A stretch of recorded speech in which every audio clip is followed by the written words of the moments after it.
It happened during our family reunion. Laughter, clinking glasses, the smell of roasted rosemary chicken. I was standing by the counter, carving slices for the children, when his phone, Ethan's phone, started to ring. He'd left it on the table, face up, speaker on.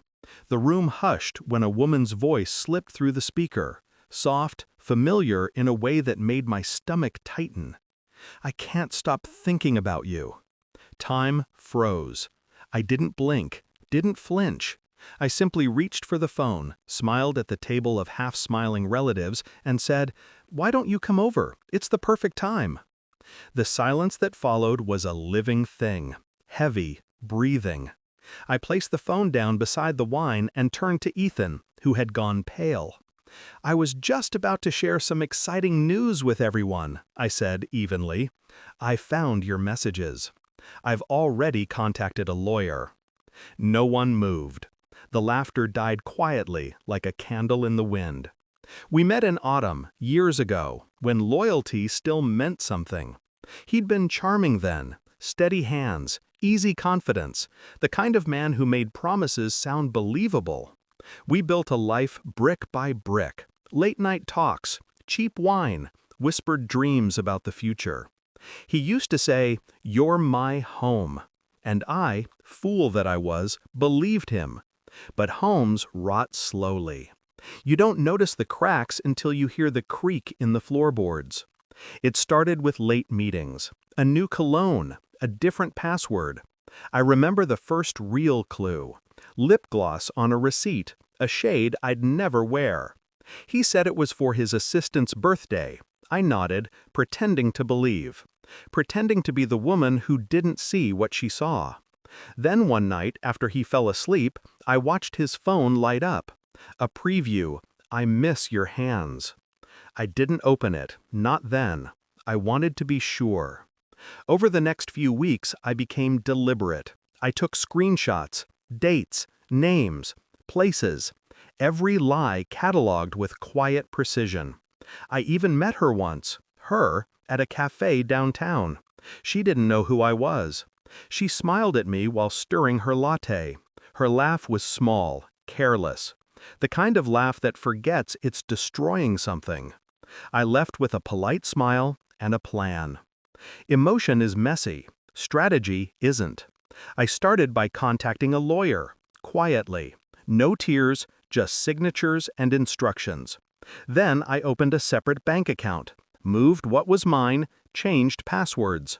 I wasn't running, I was preparing. Every night he'd come home late, smelling of someone else's perfume. I'd pour him a drink, listen to his excuses, and file them away.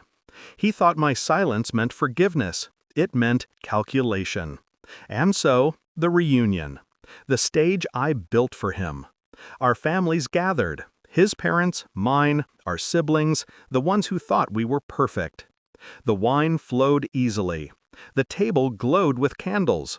He leaned in close, kissed my cheek, called me love in that tone that used to mean something. Then his phone rang.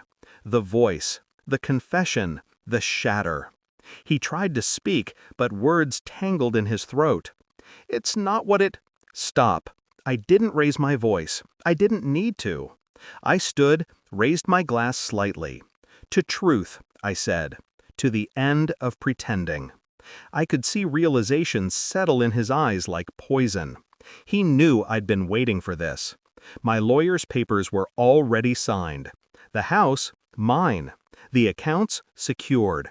His affair, well documented and time-stamped. He didn't know that the woman on the phone had already received a letter from my lawyer too.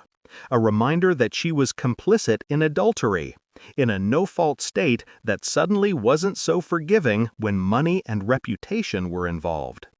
Ethan's father set his glass down hard. His mother looked away. The children, thank God, were playing in the next room. "I'll leave the keys on the counter," I said softly.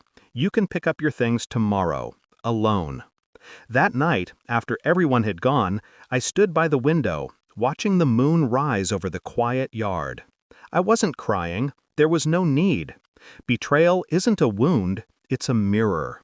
It shows you who someone really is and who you've become in surviving them. He thought I'd break, that I'd beg or scream or crumble. But I'd already rebuilt myself in silence, brick by brick, while he was busy chasing echoes of validation.